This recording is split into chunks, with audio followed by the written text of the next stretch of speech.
Yo guys, we're back at it, man. I've got 3 exotics here, guys. They are personal favorites, so I am a little biased to them. But they are 3 personal favorites that I feel like are still hella good, man. Now here's the thing. Somebody always says it. They always say this would never work in the most competitive scene in Destiny. Listen, if I just cater all of my videos to just like sweats, then every video would be about an IS Luna Pally and a Matador. And so we would get nowhere with that. No, guys. I like to have fun, man. I mean, I love to experiment with things in Crucible. Crucible is a fun place to just mess around in.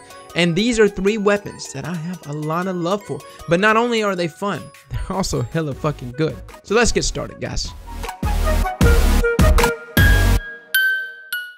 Number 3 on this list, guys, I gotta say, man, Jade Rabbit, dude. And if you've never messed with the Jade Rabbit, fellas, you are missing out. I know my Xbox people have never messed around with this gun, and I gotta say, guys, I feel for you, man. I don't agree with exclusives, but it's one of those things. It's just the world of money, man. It's what we live in, man. And Jade Rabbit is just a gun that you really need to just touch for just a moment. It's sexy, dude. It's not only just sexy, guys, but it's also super powerful. 0.8 seconds, man. So many times I'll have a sniper or somebody out there that will try to gun it out with the Jade Rabbit, and if you got a good steady shot, man, just slow things down and land those crits, baby, you will be knocking people on the ground. But see, the difference between this weapon and something like Cocytus is that Cocytus, you have to land all 3 crits. This weapon, you can go crit, body shot, crit, or body shot, crit, crit, as in essentially 2 crits and 1 body shot. As long as a body shot occurs before one of those crits, you are allowed to be able to take advantage of that extra bit of damage thrown onto that. Now, there is another weapon that can easily do that, and there's Chaos Dogma, and I gotta say, guys, Chaos Dogma is also a very good weapon. The problem is in situations I find that my reticle, often against people that are flinching me back, will begin to move with Chaos Dogma. Jade Rabbit's got one of those things, and I'm sure my pro Jade Rabbit users in here can say it, man. That reticle, once it lands that first lick, once it lands it, man, it does not move. It will just keep sitting there and pecking that target. It's almost as if it over magnifies to whatever you're shooting. I almost feel like I'm not even aiming once I land that first hit.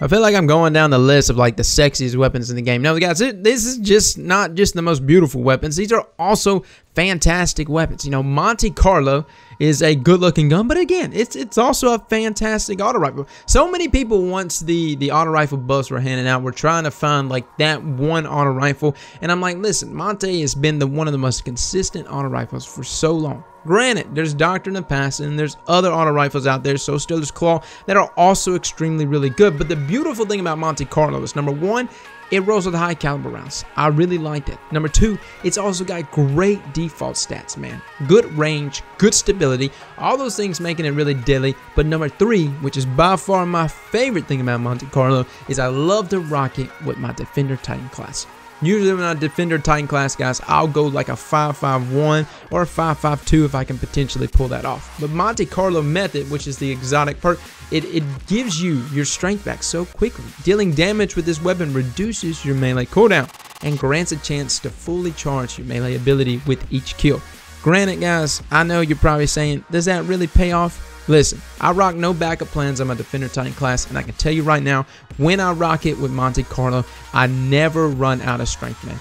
I never. And that allows me to always take advantage of my no backup plans when I push with a shotgun. It's one of those guns that it works backhanded in a sense. It's not just good up front, but also the secondary perk, man, really plays hand in hand. I used to like to rock it a bunch with things like Stormcaller to allow me to get my strength back real quickly to hit my melees. Yes, I used to rock Stormcaller a long time ago, guys. It's a nasty melee, but hey, man, Monte Carlo definitely fed that up, man. There was nothing like always having a full set of melee at all times.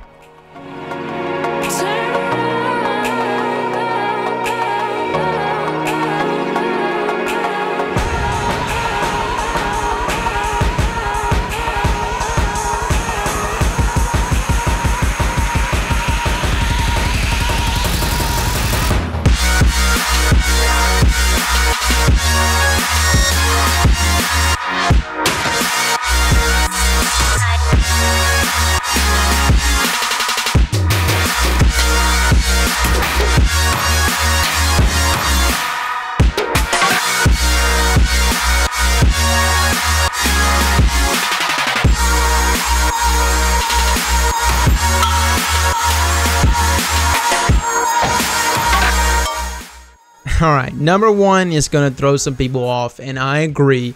Thorn is a far shot from what it used to be. But listen, I rock Thorn on the regular in Crucible. Actually, Gamer Guy rocks it a bunch in Trials, man. And he does extremely well with it. I do pretty decently well with it as well. Mark of the Devourer doesn't quite do what it used to do. It used to do a lot more damage than it does now. 2 ticks, 2 damage over time is not a lot.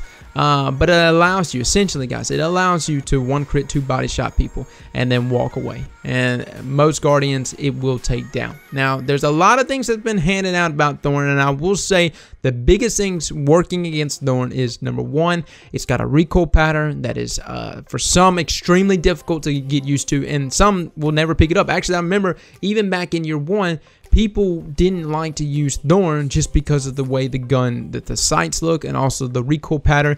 Even though it was so good even then, they didn't like to pick it up. Thorn now, man, like I said, it's a far shot from what it used to be, but it's still a fantastic weapon, guys. It's hella good, man. Hella good. And I can tell you right now, I was having so much fun using it here recently, and it's definitely an exotic you should be rolling with. I do tend to rock mine still with Aztecross, Ballistics, and Send It, even after the most recent range nerf. Even though that stability is also really low there, guys, I feel once you get it down and get it to where you can manage that recoil pattern, you've got a weapon here that can be extremely deadly for you in the optimal range that it can. Give me a sign that I'm not losing my mind.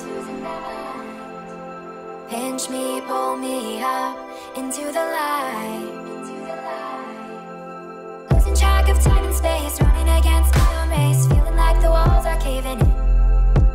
Trying to come up for air, this is more than I can bear. Think it's time to go back to bed. Oh, in my head. Oh, in my head. Oh, in my head. Oh, in my head. Oh, in my head. Oh, in my head.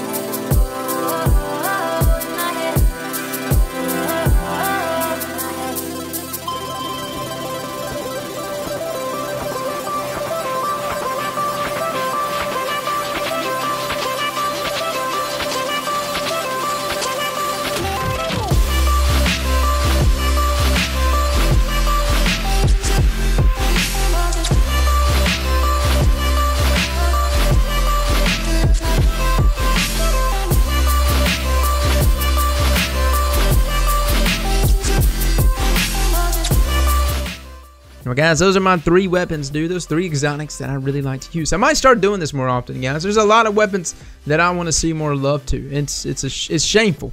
It's shameful, all the guns in this game that we never pick up. And if there's one thing I hope for in Destiny 2 is that we won't ever get into a situation like that, where there will be an abundance of different weapons to use inside of Crucible. Fellas, as always, man, thank y'all so much for coming and watching. If you enjoyed this video, it definitely helps me if you hit that like button. And as always, guys, I'll catch y'all later. Slap that like button like your mama told you right.